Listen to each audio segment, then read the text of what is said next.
Hello friends, नमस्कार। स्वागत है आप सभी का आपके अपने यूट्यूब चैनल द स्टडी 2.5 में। दोस्तों, हम लोग घटना चक्र करंट अफेयर्स पॉइंटर के मैगजीन को कंटिन्यू कर रहे हैं, जो अभी हाल ही में प्रकाशित किया गया है।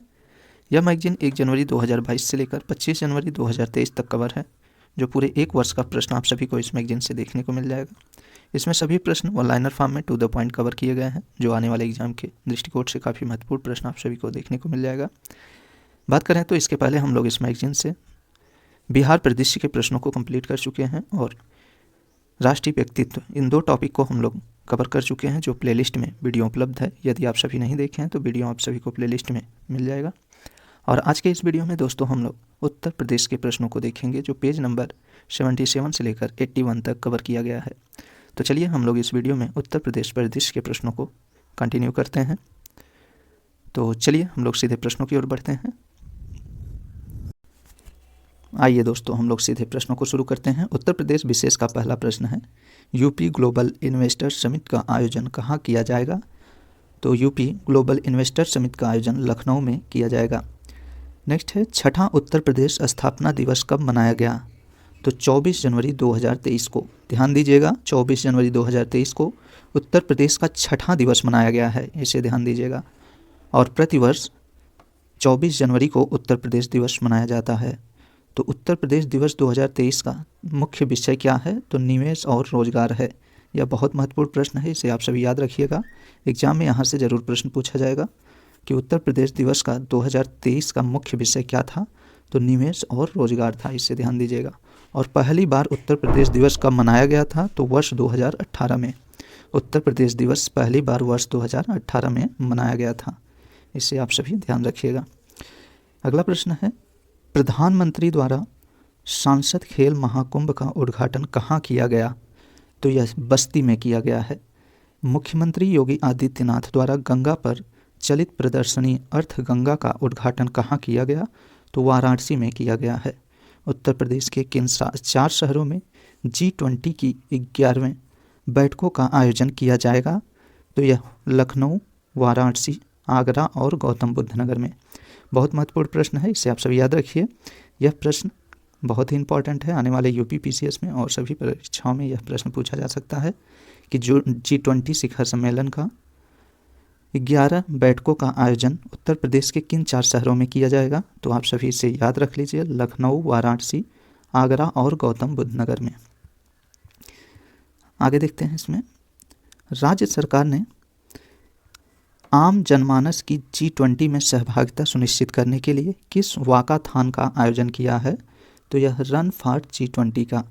भारतीय वायुसेना में फाइटर पायलट बनने हेतु चुनी जाने वाली देश की पहली मुस्लिम लड़की कौन बनी है?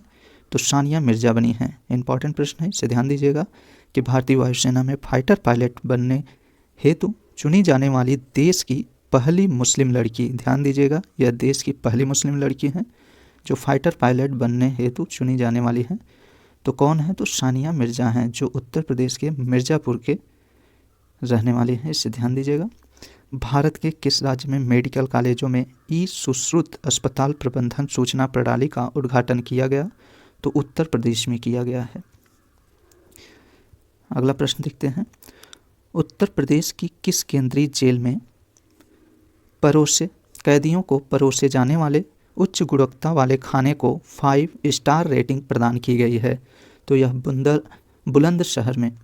यह रेटिंग किसके द्वारा प्रदत्त की गई? तो भारतीय खाद्य सुरक्षा और मानक प्राधिकरण के द्वारा। महाकवि सुब्रमण्यम भारतीयार की 141वीं जयंती पर उनकी प्रतिमा का अनावरण कहाँ किया गया? तो वाराणसी में किया गया है। भारत सरकार ने, अगला है, भारत सरकार ने किन 7 शहरों में मुख्यालय के साथ क्षेत्रीय सांस्कृतिक केंद्र स्थापित किए? तो यह प्रयागराज, पटियाला, नागपुर, उदयपुर, कोलकाता, दीमापुर और तंजावुर में। ध्यान दीजिएगा, भारत के किन 7 शहरों में मुख्यालय के साथ क्षेत्रीय सांस्कृतिक केंद्र स्थापित किए गए? तो प्रयागराज, पटियाला, नागपुर, उदयपुर, कोलकाता, दीमापुर और तंजावुर में। नेक्स्ट पेज की ओर हम लोग बढ़ते हैं। हाल ही में प्रदेश सरकार ने कृषि आय को बढ़ाने एवं निवेश को आकर्षित करने हेतु किस नीति को मंजूरी प्रदान की है? तो उत्तर प्रदेश जैव ऊर्जा नीति 2022 की। इस नीति के क्रियान्वयन हेतु नोडल एजेंसी कौन है? तो उत्तर प्रदेश नवीन एवं आधुनिक ऊर्जा विकास प्राधिकरण है। प्रदेश की राज्यपाल द्वारा 2 दिवसीय सार्वभौमिक स्वास्थ्य कवरेज दिवस 2022 सम्मेलन का उद्घाटन कहाँ किया गया? तो यह वाराणसी में किया गया है। ध्यान दीजिएगा, प्रदेश के राज्यपाल द्वारा 2 दिवसीय सार्वभौमिक स्वास्थ्य कवरेज दिवस 2022 सम्मेलन का उद्घाटन वाराणसी में किया गया है। वर्ष 2017 में संयुक्त राष्ट्र ने किस तिथि को अंतर्राष्ट्रीय सार्वभौमिक स्वास्थ्य कवरेज दिवस के रूप में नामित किया था? तो 12 दिसंबर को। नागरिक उड्डयन मंत्रालय ने देश के किन 3 हवाई अड्डों हेतु डिजी यात्रा का शुभारंभ किया? तो यह वाराणसी, नई दिल्ली और बेंगलुरु से। उत्तर प्रदेश, ध्यान दीजिएगा, उत्तर प्रदेश ने खेल को बढ़ावा देने के लिए किस योजना की शुरुआत की है?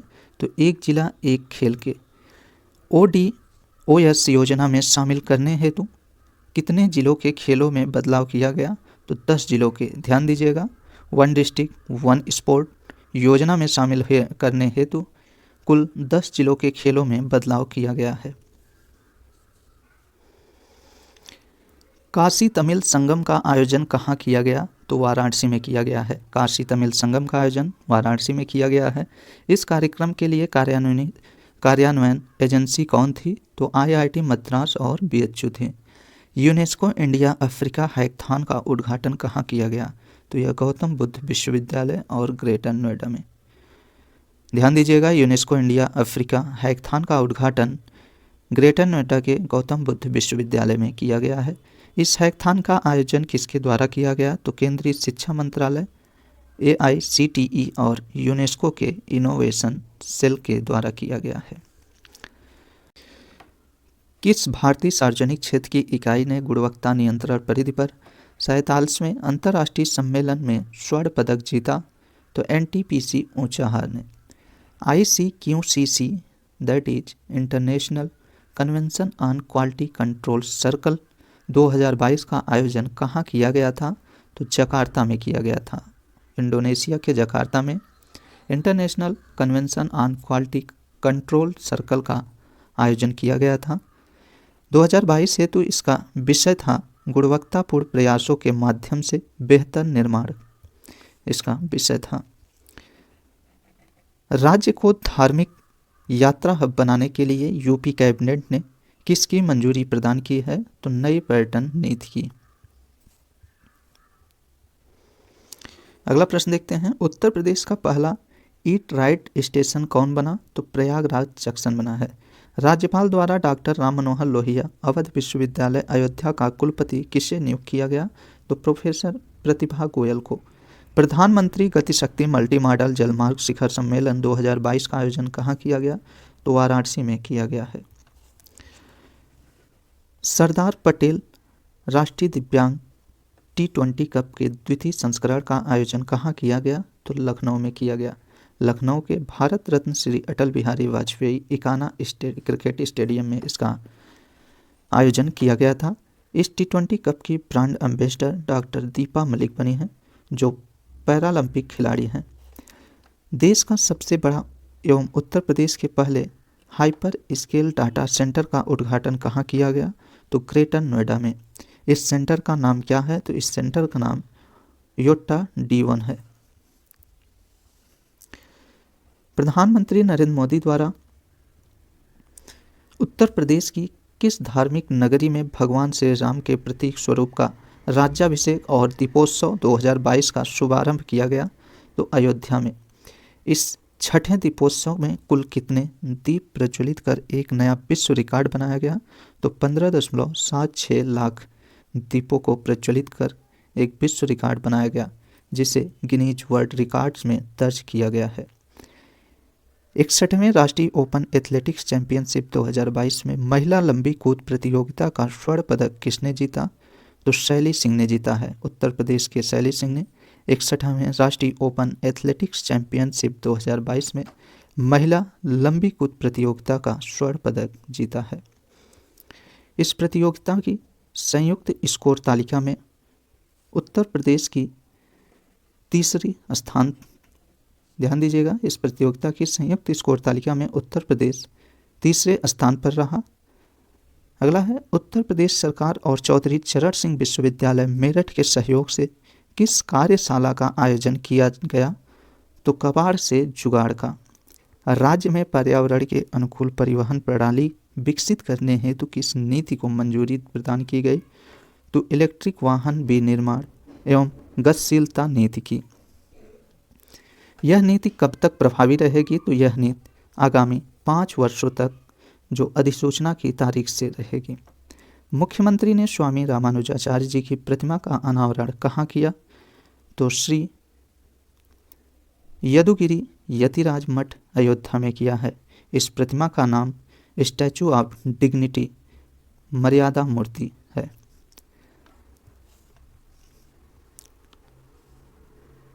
समाजवादी पार्टी के संस्थापक जिनका 82 वर्ष की अवस्था में निधन हो गया, तो वे कौन थे? तो मुलायम सिंह यादव थे। वह उत्तर प्रदेश के मुख्यमंत्री कितनी बार रहे? तो 3 बार रहे हैं। वर्ष 1900 वे 3 बार कब कब रहे हैं? तो वर्ष 1989 से 91 तक, और दूसरी बार, पहली बार 1989 से 91 तक, दूसरी बार 1993 से 95 तक, और तीसरी बार वह 2003 से 7 तक रहे। उन्हें इंटरनेशनल जूरिस्ट अवार्ड से कब सम्मानित किया गया था? तो वर्ष 2012 में। ध्यान दीजिएगा, पूर्व मुख्यमंत्री मुलायम सिंह यादव को इंटरनेशनल जूरिस्ट अवार्ड से वर्ष 2012 में सम्मानित किया गया था।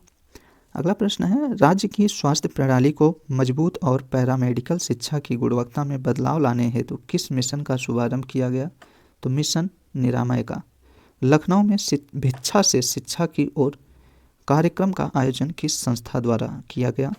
तो उम्मीद के द्वारा किया गया है। इस कार्यक्रम का आयोजन भारत सरकार की किस परियोजना के अंतर्गत किया गया? तो स्माइल योजना के अंतर्गत किया गया है। ध्यान दीजिएगा, लखनऊ में भिक्षा से शिक्षा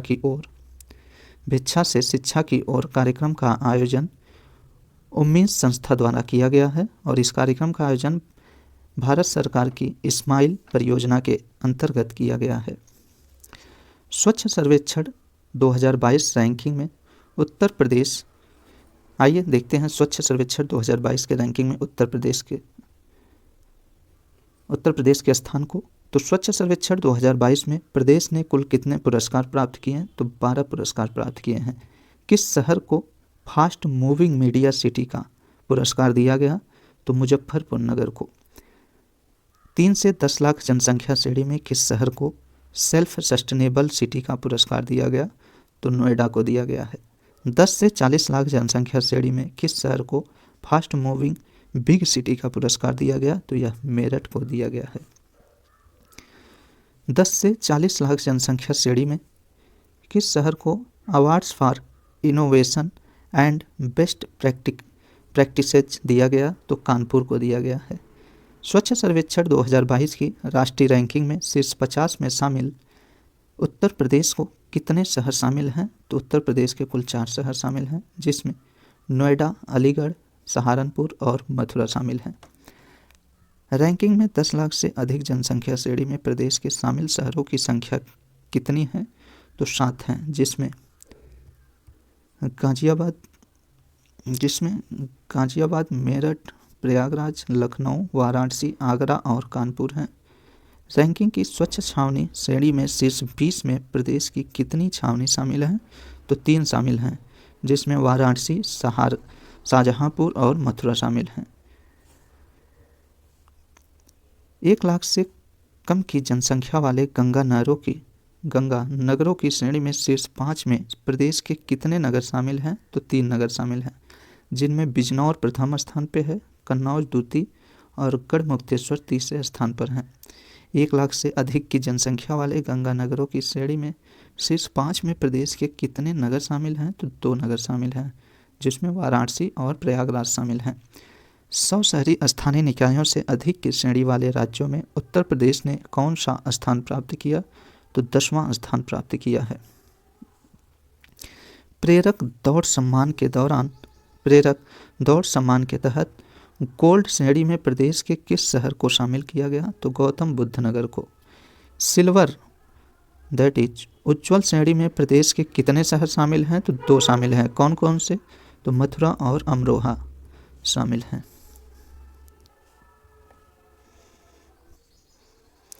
चलिए अगला प्रश्न देखते हैं। केंद्रीय मंत्री अनुराग ठाकुर द्वारा किस शहर से स्वच्छता अभियान कार्यक्रम स्वच्छ भारत 2020 की शुरुआत की गई? तो प्रयागराज से की गई है। ध्यान दीजिएगा, केंद्रीय मंत्री अनुराग ठाकुर के द्वारा प्रयागराज से स्वच्छता अभियान कार्यक्रम स्वच्छ भारत 2022 की शुरुआत की गई है। सर सैयद उत्कृष्टता पुरस्कार 2022 किसे प्रदान किया गया?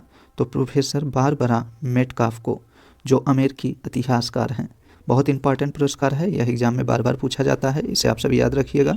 सर सैयद उत्कृष्टता पुरस्कार 2022 प्रोफेसर बारबरा मेटकाफ को दिया गया, जो एक अमेरिकी इतिहासकार हैं। यह पुरस्कार किसके द्वारा प्रदान किया गया? तो अलीगढ़ मुस्लिम विश्वविद्यालय के द्वारा। दिव्य दीपोत्सव 2022 हेतु मोबाइल ऐप एवं प्रतीक चिन्ह दैट इज लोगो का विकास किसके द्वारा किया गया था? तो डॉक्टर राम मनोहर लोहिया अवध विश्वविद्यालय के द्वारा। 36वें राष्ट्रीय खेल 2022 की पदक तालिका में उत्तर प्रदेश का कौन सा स्थान रहा? तो 8वां स्थान रहा। उत्तर प्रदेश ने कुल कितने पदक जीते? तो 56 पदक, 56 पदक उत्तर प्रदेश ने 36वें राष्ट्रीय खेल में जीता है, जिनमें 20 स्वर्ण, 18 रजत और 18 कांस्य जीता है। 35 किलोमीटर पैदल चाल में नया राष्ट्रीय रिकॉर्ड किसने बनाया? तो एथलीट राम बाबू ने, जो उत्तर प्रदेश के हैं। प्रदेश की किस एथलीट ने राष्ट्रीय खेल 2022 में 2 स्वर्ण पदक जीते? तो मेरठ की पारुल चौधरी ने। इन्होंने एथलेटिक्स की 5000 मीटर और 3000 स्टीपल चेज में 2 स्वर्ण पदक जीता है। दिल्ली में आयोजित आरोग्य मंथन कार्यक्रम 2022 में उत्तर प्रदेश को प्रदान किया गया, तो आयुष्मान उत्कृष्ट पुरस्कार 2022 प्रदान किया गया। फिल्म विकास परिषद उत्तर प्रदेश के अध्यक्ष एवं प्रसिद्ध हास्य कलाकार जिनका निधन हो गया? तो राजीव श्रीवास्तव का। IDF वर्ल्ड डेयरी, ध्यान दीजिएगा, IDF वर्ल्ड डेयरी समिट 2022 का शुभारंभ कहाँ किया गया? तो गौतम बुद्ध नगर में। इस समिट का शुभारंभ किसके द्वारा किया गया था? तो प्रधानमंत्री नरेंद्र मोदी के द्वारा। प्रदेश सरकार द्वारा राष्ट्रीय पोषण माह 2022 का शुभारंभ कब किया गया? तो 16 सितंबर 2022 को। ध्यान दीजिएगा, प्रदेश सरकार द्वारा राष्ट्रीय पोषण माह 2022 का शुभारंभ 16 सितंबर 2022 को किया गया। गुवाहाटी में आयोजित 75वीं सीनियर नेशनल एक्वेटिक्स चैंपियनशिप 2022 की पदक तालिका में उत्तर प्रदेश का कौन सा स्थान रहा? तो 9वां स्थान रहा है। उत्तर प्रदेश ने कुल कितने पदक हासिल किए? तो उत्तर प्रदेश ने इसमें कुल 4 पदक हासिल किए हैं, जिसमें 1 स्वर्ण, 1 रजत और 2 कांस्य। केंद्रीय मंत्री अनुप्रिया पटेल ने उत्तर प्रदेश के किस शहर में लॉजिस्टिक पार्क की आधारशिला रखी? तो मिर्ज़ापुर के चुनार में। ध्यान दीजिएगा, मिर्ज़ापुर के चुनार में केंद्रीय मंत्री अनुप्रिया पटेल ने लॉजिस्टिक पार्क की आधारशिला रखी हैं। मुख्यमंत्री योगी आदित्यनाथ ने योग एवं प्राकृतिक चिकित्सा केंद्र क्षेम-1 का उद्घाटन कहाँ किया? तो बेंगलुरु कर्नाटक में किया है। कर्नाटक के बेंगलुरु में मुख्यमंत्री योगी आदित्यनाथ ने योग एवं प्राकृतिक चिकित्सा केंद्र क्षेम-1 का उद्घाटन किया है।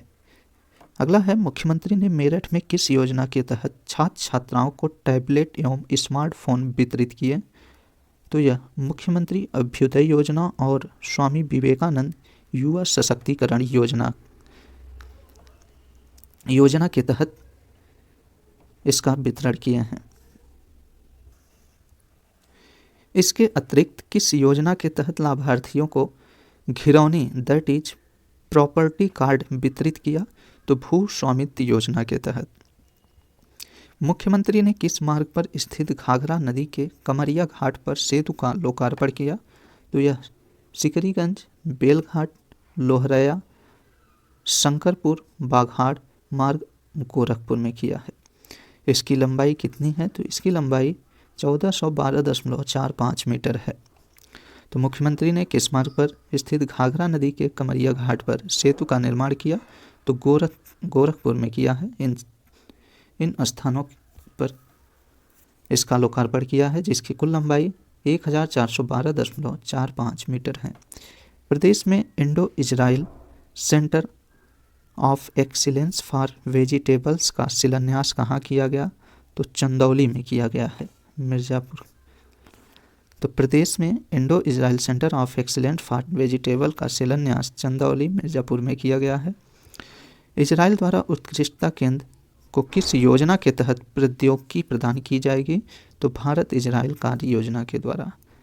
उत्तर प्रदेश हिंदी संस्थान का बाल साहित्य सम्मान 2021 किस योजना के अंतर्गत घोषित किया गया? तो बाल साहित्य संवर्धन योजना के अंतर्गत। सुभद्रा कुमारी चौहान महिला बाल साहित्य सम्मान से सम्मानित किया गया, तो बिमला रस्तोगी को, जो दिल्ली की हैं।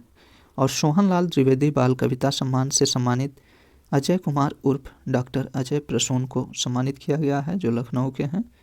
अमृतलाल नागर बाल कथा सम्मान से सम्मानित ममता नौगरया को किया गया है, जो बदायूं की हैं। वहीं शिक्षार्थी लाल चित्रकला सम्मान से सम्मानित शिवाशीष शर्मा को सम्मानित किया गया है, जो अलीगढ़ के हैं।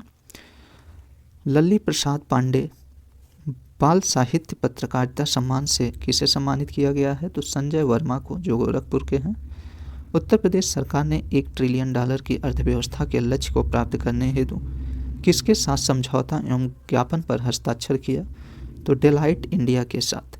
इस लक्ष्य को प्राप्त करने की तय सीमा रखी गई है, तो वर्ष 2027 तक।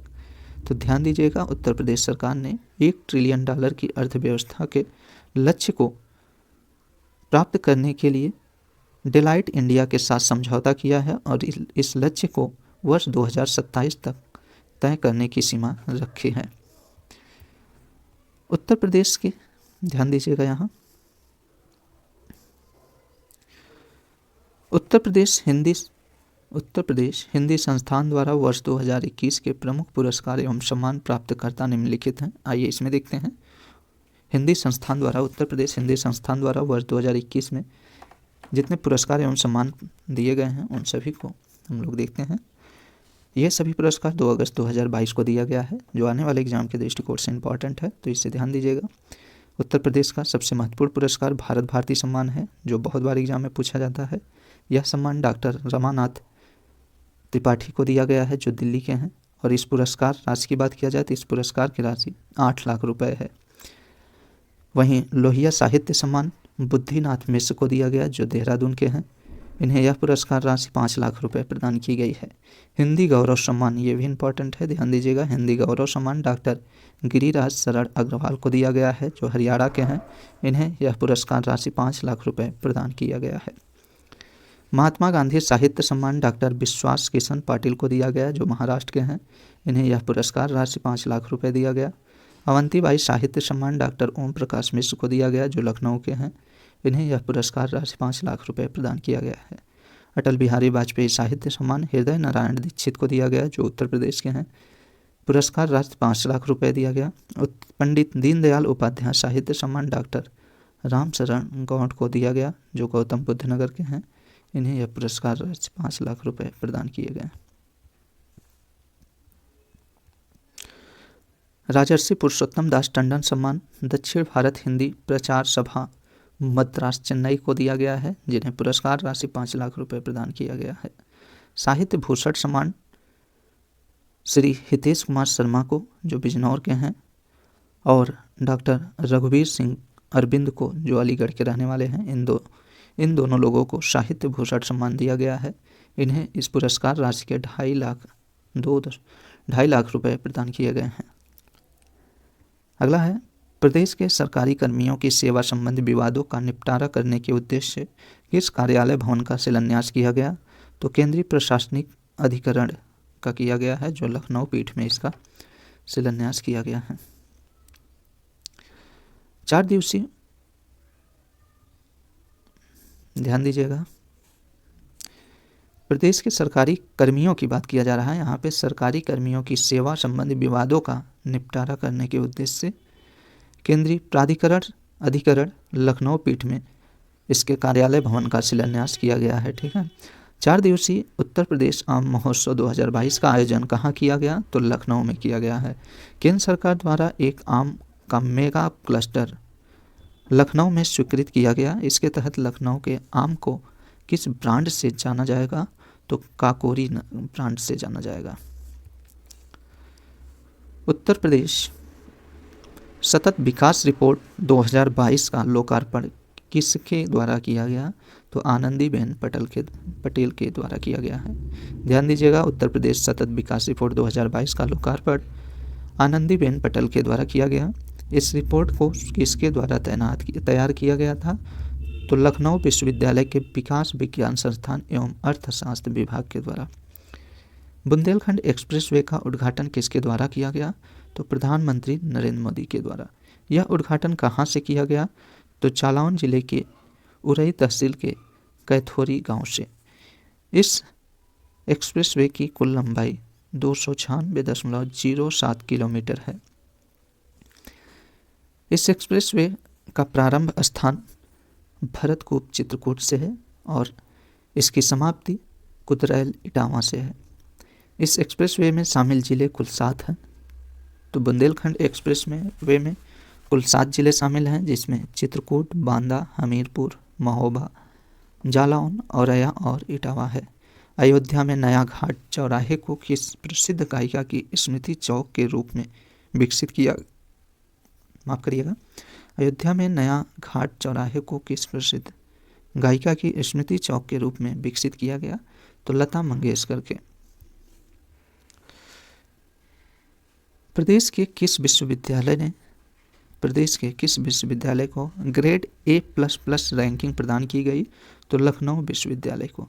यह रैंकिंग किसके द्वारा प्रदान की गई? तो राष्ट्रीय मूल्यांकन एवं प्रत्यायन परिषद के द्वारा। भारतीय विमानपत्तनम प्राधिकरण ने किस अवधि के लिए उत्तर प्रदेश के 5 हवाई अड्डों के संचालन और प्रबंधन हेतु समझौते पर हस्ताक्षर किए हैं? तो 30 वर्षों के लिए। इन 5 हवाई अड्डों में शामिल हैं, तो इसमें अलीगढ़, आजमगढ़, चित्रकूट, म्योरपुर और श्रावस्ती शामिल हैं।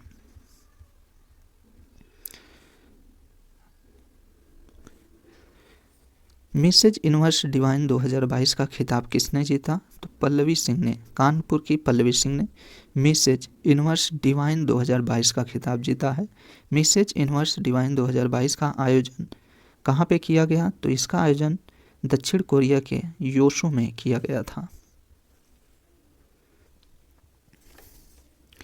अगला प्रश्न है, हिंदी की पहली रचना जिसे अंतर्राष्ट्रीय बुकर पुरस्कार से सम्मानित किया गया? तो रेत समाधि को। ध्यान दीजिएगा, हिंदी की पहली रचना जिसे अंतर्राष्ट्रीय बुकर पुरस्कार से सम्मानित किया गया, तो रेत समाधि को सम्मानित किया गया है। इस उपन्यास को किसके द्वारा लिखा गया है? तो गीतांजलि श्री के द्वारा लिखा गया है। इस उपन्यास का अंग्रेजी में अनुवाद टॉम ऑफ सैंड किसके द्वारा किया गया? तो डेजी रॉकवेल के द्वारा किया गया है। गीतांजलि श्री का जन्म उत्तर प्रदेश के किस जिले में हुआ? तो मैनपुरी में। गीतांजलि श्री का जन्म वर्ष 1957 में उत्तर प्रदेश के मैनपुरी में हुआ था। उत्तर प्रदेश गुजरात मैत्री दिवस कार्यक्रम का आयोजन कहाँ किया गया? तो गोमती नगर, लखनऊ के गोमती नगर में उत्तर प्रदेश गुजरात मैत्री दिवस कार्यक्रम का आयोजन किया गया। उत्तर प्रदेश ने किस शहर में स्किल इंडिया अंतर्राष्ट्रीय केंद्र की स्थापना की गई?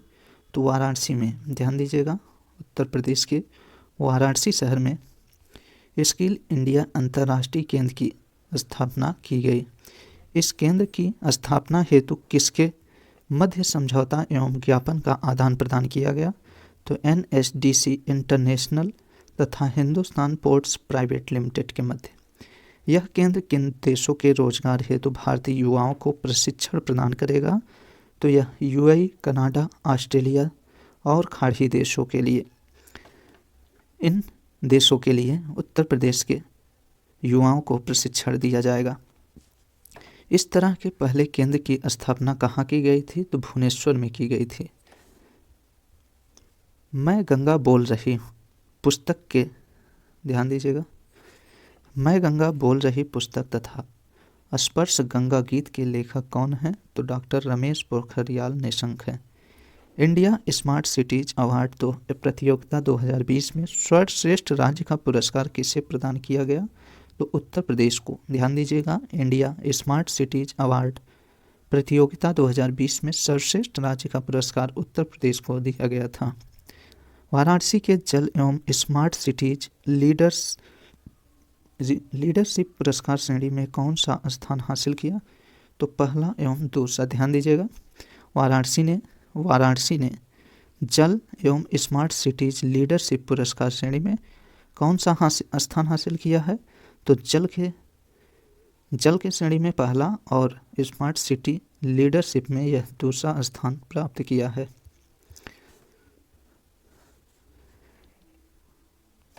अगला है, राज्य ऊर्जा और जलवायु सूचकांक राउंड फर्स्ट में उत्तर प्रदेश को किस श्रेणी में शामिल किया गया? तो लक्ष्य प्राप्तकर्ता की श्रेणी में। इस सूचकांक में प्रदेश ने कौन सा स्थान प्राप्त किया? तो 13वां स्थान प्राप्त किया है। सूचकांक का शुभारंभ किसके द्वारा किया गया? तो नीति आयोग के द्वारा किया गया था। राज्य सरकार ने प्रदेश के किस शहर में राष्ट्रीय रोग नियंत्रण केंद्र दैट इज NCDC की स्थापना को मंजूरी प्रदान की? तो लखनऊ में। वैक्यूम आधारित सीवरेज अपनाने वाला भारत का पहला शहर कौन है? तो यह आगरा है। उत्तर प्रदेश का आगरा वैक्यूम आधारित सीवरेज अपनाने वाला भारत का पहला शहर है। लोक निर्माण सम्मान 2022 से राज्यपाल आनंदीबेन पटेल द्वारा किसे सम्मानित किया गया? तो यह पद्म भूषण शारदा सिन्हा को, जो बिहार के हैं। वर्ष 2021 के लोक निर्मला सम्मान से किसे सम्मानित किया गया था? तो पद्मश्री गुलाबो सपेरा को, जो राजस्थान की हैं। लोक निर्मला सम्मान 2022 समारोह का आयोजन किसके द्वारा किया गया? तो सांस्कृतिक संस्थान सोन चिरैया के द्वारा। तीसरे राष्ट्रीय जल पुरस्कार समारोह में उत्तर प्रदेश को कौन सा स्थान प्राप्त हुआ था? कौन सा पुरस्कार प्राप्त हुआ? तो पहला। ध्यान दीजिएगा, तीसरे राष्ट्रीय जल पुरस्कार समारोह में उत्तर प्रदेश को पहला पुरस्कार प्राप्त हुआ था। प्रदेश को यह पहला पुरस्कार किस श्रेणी में दिया गया? तो सर्वश्रेष्ठ राज्य के रूप में दिया गया था। उत्तरी क्षेत्र में सर्वश्रेष्ठ जिले का पुरस्कार किसे प्राप्त हुआ था? तो मुजफ्फरनगर को, उत्तर प्रदेश के मुजफ्फरनगर को उत्तरी क्षेत्र में सर्वश्रेष्ठ जिले का प्रथम पुरस्कार प्राप्त हुआ था। उत्तरी क्षेत्र में सर्वश्रेष्ठ गांव पंचायत का तीसरा पुरस्कार किसे प्राप्त हुआ? तो वाराणसी के बलुआ पंचायत को प्राप्त हुआ है। उत्तर प्रदेश की 18वीं विधानसभा का निर्विरोध अध्यक्ष किसे चुना गया? तो सतीश महाना को। ध्यान दीजिएगा, उत्तर प्रदेश के 18वीं विधानसभा सतीश महाना को चुना गया है। विधानसभा अध्यक्ष सतीश महाना को चुना गया है। हिंदी साहित्य सम्मेलन के वार्षिक अधिवेशन का आयोजन कहाँ किया गया? तो प्रयागराज में किया गया है। बहुत इंपॉर्टेंट है, इसे ध्यान दीजिएगा। हिंदी साहित्य सम्मेलन का वार्षिक अधिवेशन प्रयागराज में किया गया है। और यह इस अधिवेशन का कौन सा संस्करण है? तो 73वां 73 संस्करण है इसका। उत्तर प्रदेश की किन महिलाओं को नारी शक्ति पुरस्कार से सम्मानित किया गया? तो इसमें वर्ष 2020 में आरती राणा को और 2021 में नीरजा माधव को सम्मानित किया गया था। उत्तर प्रदेश विधानसभा चुनाव 2022 में देश का पहला ग्रीन बूथ कहाँ बनाया गया था? तो लखनऊ में बनाया गया था, माफ़ करिएगा। उत्तर प्रदेश विधानसभा चुनाव 2022 में देश का पहला ग्रीन बूथ लखनऊ में बनाया गया था। रोबोट के माध्यम से बच्चों का ऑपरेशन करने वाली उत्तर प्रदेश की पहली संस्थान कौन सी है? तो Sanjay Gandhi post graduate institute of medical science Lucknow है। छत्रपति साहू जी महाराज विश्वविद्यालय कानपुर की इनक्यूबेटेड कंपनी जिसने अत्याधुनिक स्वदेशी सर्च इंजन का विकास किया है? तो भारत टेक ने। इस सर्च इंजन का नाम क्या है? तो भारत सर्च नाम है इसका। नोएडा सेक्टर 54 के डंपिंग ग्राउंड को किस परियोजना के तर्ज पर समुद्री बीच के रूप में विकसित किया जा रहा है? तो बेस्ट लैंड टू वेटलैंड के रूप में। मैनपुरी स्थित सैनिक स्कूल का परिवर्तित नाम क्या है? तो जनरल बिपिन रावत सैनिक स्कूल है। मुख्यमंत्री ने नोएडा में स्थापित शूटिंग रेंज का नामकरण किस ख्याति लब्ध निशानेबाज के नाम पर किया है? तो चंद्रो तोमर के नाम पे, शूटर दादी के नाम पे किया है। प्रधानमंत्री नरेंद्र मोदी द्वारा मेजर ध्यानचंद खेल विश्वविद्यालय का शिलान्यास कहाँ किया गया? तो सरगना मेरठ में। भारत के किस राज्य में पहली पेशेवर पैरा बैडमिंटन अकादमी का शुभारंभ किया गया? तो उत्तर प्रदेश में किया गया। ध्यान दीजिएगा, भारत के किस राज्य में पहली पेशेवर पैरा बैडमिंटन अकादमी का शुभारंभ किया गया? तो उत्तर प्रदेश के लखनऊ में किया गया है। तो दोस्तों उत्तर प्रदेश से संबंधित हम लोग सभी प्रश्नों को कंप्लीट देख लिए हैं। तो चलिए दोस्तों हम लोग मिलते हैं नेक्स्ट वीडियो में। यदि आप सभी को यह वीडियो हेल्पफुल लगा हो तो आप लोग चैनल को प्लीज़ सब्सक्राइब कर लीजिएगा और साथ ही में ऑल बेल आइकन नोटिफिकेशन को भी प्रेस कर दीजिएगा, जिससे आने वाले नए वीडियो का नोटिफिकेशन आप सभी को प्राप्त होता रहे। तो चलिए दोस्तों मिलते हैं नेक्स्ट वीडियो में, तब तक के लिए नमस्कार।